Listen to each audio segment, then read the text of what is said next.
genetics. Ed, what did you set out to do?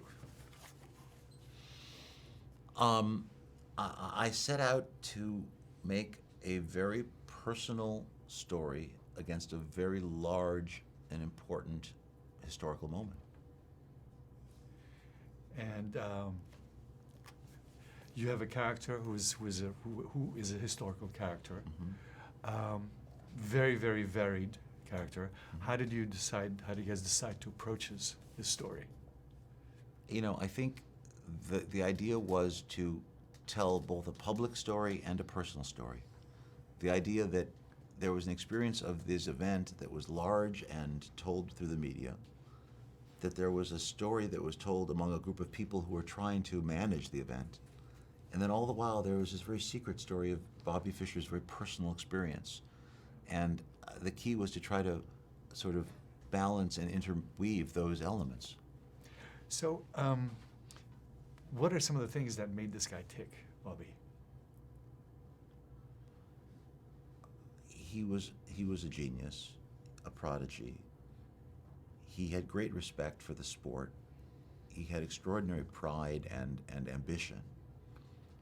But he also had great vulnerability based on a childhood that was uncertain and worse, that was you know, very, very fragile and very vulnerable. So I think it was the conspiracy, it was the conflict of those two strands together that made him tick. The historical context is there, and you do a great job with it. How much fun did you have recreating the period? It was fun. You know, we went and got old film stock, had shot on old cameras, and you know, it was great to try to emulate what the news footage of the time looked like. We used real words from some of the interviews. We actually got Dick Cavett to come sit with us and to talk about his interview, and then he helped us put together that footage again. You know, period is fun because it lets you. I don't know. It's like a treat. It's like going into a time capsule. And what about the historical framework of the Cold War going on? And this was actually a lot more at stake than a tournament. Yes. I mean, look, listen, it was just on the eve of the SALT II negotiation. I had been raised as a kid in the early 60s when we were, you know, duck and covering underneath our desks because the Cuban Missile Crisis had taken place. And so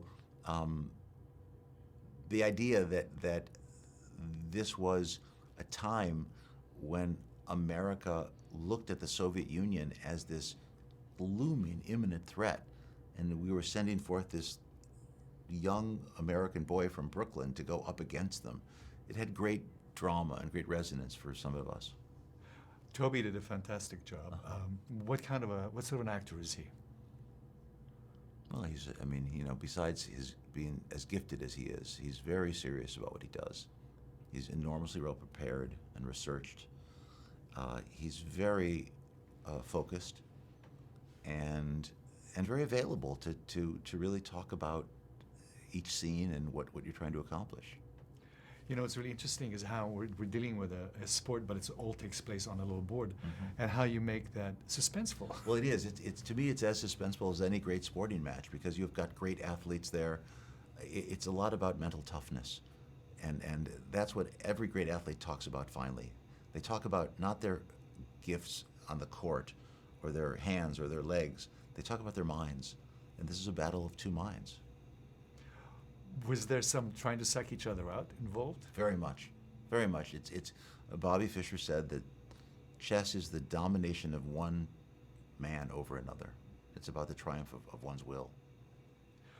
What do you think happened to his mind after the movie? He was already on a decline, and I think it was inevitable.